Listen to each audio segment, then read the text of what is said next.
Good morning, this is Teddy Keckstedt from Forex Trading Unlocked, and we're going to have a little webinar today brought to you by the Nadex and myself. And what we're going to talk about today is what's going on in the Forex markets.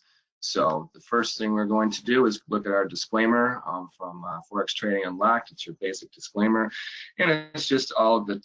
Basically, this whole webinar is about ideas and material that are presented for educational purposes only. And then here is the Nadex disclaimer. If you look at that real quick, it's pretty much the same thing, and this is all for compliance, for just letting you know it's about education. So today, the first thing we want to talk about are the economic numbers that are going to impact the US dollar and the other currency crosses in the Forex market. So today we have the US crude oil stocks. Tomorrow we have the US PMI and new home sales, and on Friday there's US durable goods. Now, there's also the non-farm payroll number that's coming out as well today. So of all these numbers, they are all going to impact the US dollar predominantly, but then there's other currency crosses that are going to be impacted as well. The US crude oil stocks today number will be one to watch, which will definitely impact the euro US dollar trade, most likely. Reason being is that globally the euro currency is one of the petrodollars. It's not just the US dollar, which most people think is what is my main tag to the oil around the world for where it's traded, but it's not anymore. Pretty much the euro is used throughout the Middle East and also in Asia. So that's one number to watch. Any major move in the oil stocks could definitely impact the euro as well as the dollar. So you may see those two pair, the euro US dollar pair, as well as the major currencies move radically off of that number, whereas some pairs that are not, like for instance, like the yen and what have you, which typically are also impacted by oil numbers, may not be as severely impacted. They will move, but the most volatility you could expect probably in the euro US dollar. So tomorrow's numbers, the US PMI and the new home sales, those are definitely I would look out for the US dollar. So any news that comes out as far as being unexpected would definitely have an impact on the US dollar, and US dollar strength right now has been pounding most of the major currencies as well as the lesser currency crosses. So the dollar bull right now we're looking for things that could kind of like all of a sudden take the wind out of its sails.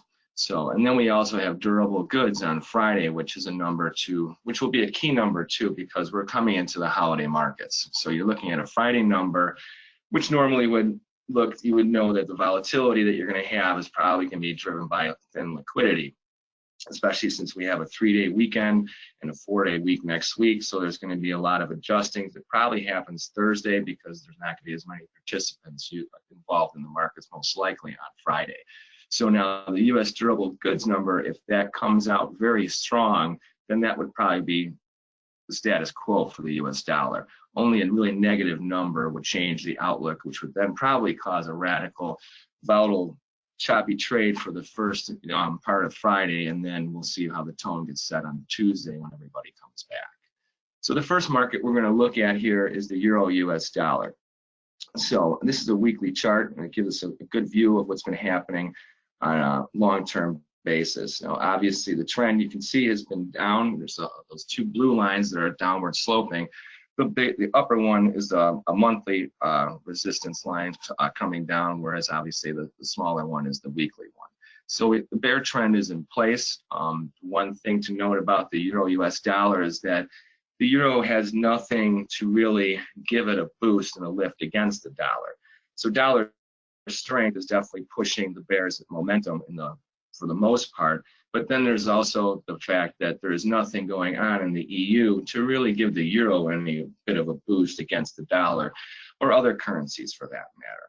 So right now where the market is trading, I would say that you can look at these key pivot points that are on this chart in front of you, where you have one down at the 108.33 level, which is a major monthly pivot, as well as a Fibonacci pivot. So the way the market's trending over the next few weeks and a few months, the target range right now would say that these lower levels with the trend is where the market is trying to gravitate towards. Now there's that lower blue line right there. If you see where that's at, if the market gets a nice little rally above that and can breach that area and close in that area, then we have a potential for most likely a range trade, Because if you look at the bulk of the trading that's happened since last September, the market hasn't really been in a wide range. On the weekly chart, it looks like there's a lot of action, but when you really look at the price points, the range is very tight. So that's the one thing to take into consideration while trading the Euro-US dollar on either short or longer term basis is what is your potential for movement. Your movement right now doesn't seem to have very much of any chance of getting a radical break or a radical rally. The market is either slowly eroding or it's holding in a choppy range trade of basically from the 111 area, excuse me, up until about the 112 half area. Now, this most likely, especially with the EU Brexit thing going on, will maintain in this core direction. And we're going to look at the pound dollar in a little while too, and that's another thing that's impacting the euro is the Brexit stuff. Now, the good thing is that there's been some nice new headwinds that have come out of the UK recently with Theresa May that will hopefully get this bargaining back on the table and negotiations moving forward in a positive direction. So the next thing we want to look at for this Euro-US dollar is what's going on the daily. So the daily looks just as bearish as the weekly does there.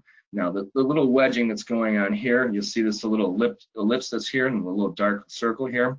Now there's this yellow pivot line right here. This seems to be pretty much the chopping middle part of the range. It becomes, you can see there was a support, it became support earlier back in March, and then it's also been kind of the buffer of where the lows or the bulk of the lower part of the range for most of the trading for the last month and a half has been. So it's struggling to really go anywhere. There's not, and you can see where the upper pivot above that, that's only another dollar above there. So like I said before on the weekly trade that the market is range trading. It's not really starting to set a trend. It's been beaten down against the dollar, but unless there's any really huge thing that could give the dollar more momentum, likelihood of the market going to any severe lows, taking this market and trending lower for months on end is probably unlikely. But it's also probably very unlikely that you're going to see a very big bullish move also. There's nothing right now, unless they were to secure Brexit and then also have basically some headwinds of news in the euro where their economy actually gets a boost. Which that's the other thing is Brexit is one of the biggest weights on the table, but then you also have what's going on with Italy and some of the other countries with their debt issues and what have you that's really not at the forefront, but is holding down the euro. And we'll kind of discuss that a little bit more as we get into the next currency crosses. But on the daily right here, I would look at this 111 or the $1.11 area as a major pivot point. And above that, you're going to see probably some strength up to about the 112 half area. And then it starts to get kind of toppy for that range trade. So there's not really any reason, like I said, unless there's a news event or major event to really propel into bullish momentum further. I would say that you're probably capped in this little area around 112 half, with 113 being really a major extreme. So, and then also to the downside, here we are at this above this 111. We know that if this, it seems like this market, every time it tries to get down to that 108 area, it bounces back up to this 111 area. So keep in mind that for the Euro-US dollar, especially for the next, as we're moving to the summertime trade, probably going to be a lot of range trading, which means you'll have some daily pops here and there, a couple little mini trends for a couple of days, but overall net, you can look at this here. It's been basically since last March, you know, trading basically between the 111 up to the 112 half area. So there's not much room for currencies typically trend. That's why people like to trade them, you know, but right now it's looking like they're basically choppy and there's only really intraday trades that you'll probably be able to get. And next it becomes very difficult because then you start trading against the machines and the algos. So be careful with that. Now the next currency we want to talk about is the US dollar Swiss. Now this one is actually one that you can use as a gauge for what's going to happen with the US dollar. The Swiss, as of late, as you can see at the first top of the chart where that ellipse is, the market's been breaking for the past few weeks. Now the Swiss and is different versus the euro because even though it's in the eurozone, it's a very unique stable currency. And the fact that it's been trading above parity for a couple months now and popping above it, that's shown how much strength the US dollar has had against the Swiss. Now, as the dollar index has been very strong, the one thing that has started to leak and give a little clue as to maybe a little potential correction with the US dollar against most of the majors over the next month or so is the Swiss, because over the past month it has been trading lower. And that if you look at the ellipse there, you have that blue line, which is the really strong sloping support from the long-term trend.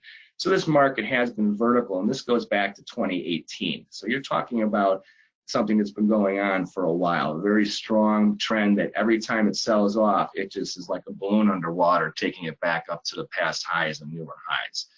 So right now we're looking at this weekly chart. At the very top there, you have a higher move high. We don't have a lower move low yet.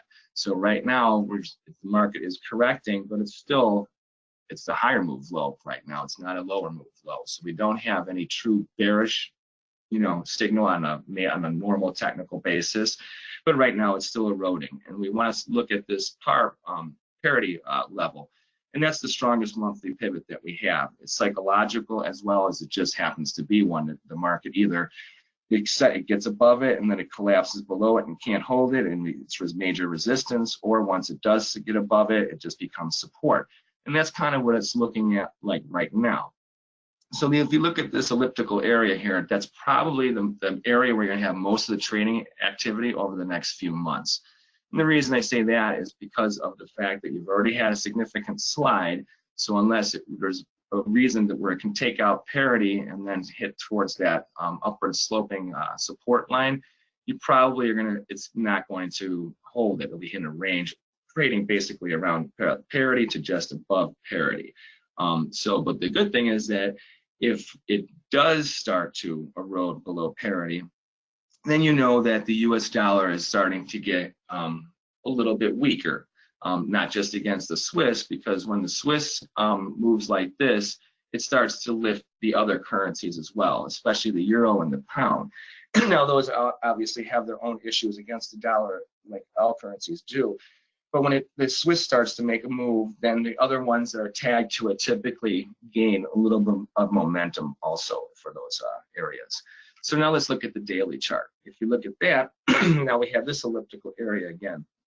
So the market here on a daily basis, it looks like more of a range trade. You can see where it came off the high and it's slipping down. It's in a little bearish mode, but on the daily basis, it's been over the past week starting to set a little range trade. But today, it hit this support line again, and it's kind of like looking that we'll see how the U.S. markets evolve over today. But it's looking like the U.S. dollar Swiss is looking to start to get another major sell-off, trying to make a run for that parity level. So if you look at the ellipse here, the very bottom of it is the parity line. So I would say that you can probably look at over, especially the rest of this week and probably into next week, the market's going to be most likely gravitating in a range of that area of down to parity would be the extreme, I would think, that you would see as for a market sliding. As far as rallying, then I would say it probably is going to, like I said, stay in this elliptical range. If it can reach that top part of that ellipse, then you can look at that upward or the downward sloping blue line for resistance and probably see a little touch on that area before it starts to settle back down into where these yellow lines, which are two pivots that I think you're going to see most of the action for trading over the next week or two. So now the next chart we want to look at is the pound US dollar. So the pound US dollar has been a very interesting trade. It's been very bearish over the past, obviously, the past month and a half. And the pound is interesting because it gets very volatile. It always has a pretty decent range on any given day, but when the pound starts to move, boy, does it start to blow out the handles. The volatility is definitely extreme and can definitely be very good or very bad depending on which side of the market that you are on. So once again, look at this elliptical range here. This is pretty much the expected area that I'm looking at for the next few months and on a weekly basis. Now, the reason being with the pound is that as I mentioned at the beginning of this webinar, there is the issue with what's going on with Brexit. Everyone knows Brexit's been basically in the news for 2 years now and doesn't seem to want to end. As recently there was a tug of war that kind of came to a standstill, but as of yesterday, Theresa May's warning that she put out basically, I guess, got the Labor Party and everyone else to come back to the bargaining table. So the news is starting to lift the London markets and ease tensions between this whole battle that's going on between the EU and the UK. Who knows, maybe now they're going to start to act like adults and get things done. I don't know, we'll see. It could just be another pause for the cause, and then we'll be still talking about this next year. Who knows? Brexit may never ever happen. But look at this elliptical range. If you see the upward sloping blue line support and the downward sloping resistance line, which come off the monthly, this ellipse touches into those areas, being those are pretty much the extreme. The market is most likely wedging and going to continue to wedge until the UK does come up with a result about the Brexit and things are, we know, then we can set a direction and a tone for the pound versus the dollar, as well as the pound versus other currencies. Now, I would say that the UK US dollar woes are positive for their market also. Their exports are thriving. Numbers that have come out for the UK have been surprising. And to a currency trader, probably not so surprising, because if you look at the market, it's been breaking for basically almost 2 quarters. So the fact that earnings and manufacturing numbers are up would be basically probably because the pound's been under pressure. When any native currency is under pressure, it's good as far as their exports and reducing their imports, which obviously is a boost to their economy, no matter what is going on, whether it's in a bearish period or a bullish period of their market cycle. So I would say that right now, until they get their deal done, this is all a good thing for the UK. So if they can get the political agenda and the trading issues with the EU resolved, the UK stands to look in a very positive way over the next, basically few months of the summer range trading. But then when they make the decisions, if they can do that by the fall, then you can probably think that the pound is going to start to get a little bit of strength and the bulls are going to come out. We will see when that happens. We have to find out what happens with the news. That's all out of everyone's control, and we keep watching it every day. The Brexit seems to be like the rerun that just doesn't stop, but eventually it will, and we will see how that impacts the market cycle. So now, once again, I would say that we can tie all these together, these 3 currencies, because like we said before, the pound, what is holding it up and holding it and pushing it back, and the euro is all the stuff that relates to these political issues. But the main thing to consider is that there's dollar strength. Everyone knows that the dollar is just strong. So the dollar index is key to watch. For the euro US dollar, the main thing to know is there's no upside traction, which also means that's also not going to move the pound very much, because when the euro has extreme moves and is not in a range trade, it will impact the pound. So the range trading of the euro is also setting up the pound for range trading. As far as the US dollar Swiss, the bears have the control right now on the daily, the weekly, and the monthly. And that's what I think is the headwind that is indicating that the US dollar wants to have a little bit of a bearish correction, which we would see in the dollar index eventually, especially like we said, if the pound of the dollar Swiss can get below parity. And then with the pound dollar, once again, the London markets are getting a positive lift, and the end of Brexit deadlock, it looks like it is in the future and not something that is just a fantasy, which it seems like it has been for the past, year at least. So look at those factors for driving it on an economic level, as far as the numbers, as well as just on the theory of how economics and the cycle of things drive the markets. Right now, the political issue is the one thing that has it stuck in deadlock. It's a range trade, so it's not a fun thing. We can't say that there's any reason to be overly bearish to pound these currencies lower, and there's no reason to either be bullish and get on a bandwagon saying, oh, the market's going to turn. So right now, like I said, look at these range trade conditions. The pound is very wide, the euro is very tight, and it's only the Swiss that we have to key off that parity level. Watch that parity, and the parity level gets taken out and the bears get a nice move below there, then maybe the dollar weakness will start to seep into the pound, and you'll see a rally pushing the pound back up towards that upper yellow line, the same with the euro. So with that, we'll look at the daily real quick on the pound. You can see what it's doing today. It's just going lower. It got pounded again, no pun intended, this morning, but like I said, with this news, it might start to gravitate back towards these yellow pivots. And then we'll see what happens as this does happen, unfold into the holiday markets and the summertime markets as well. So to wrap it up, do your homework, look at the markets, always weigh the potential trades and have a plan and stay the course. My name is Teddy Keckstedt, and you can find me anytime at forextradingunlocked.com. And want to thank the Nadex for helping us put this webinar on today. And for more information, you can see us at check us out at forex-trading-unlocked.com or on Twitch, StockTwix, LinkedIn, like, follow, and share.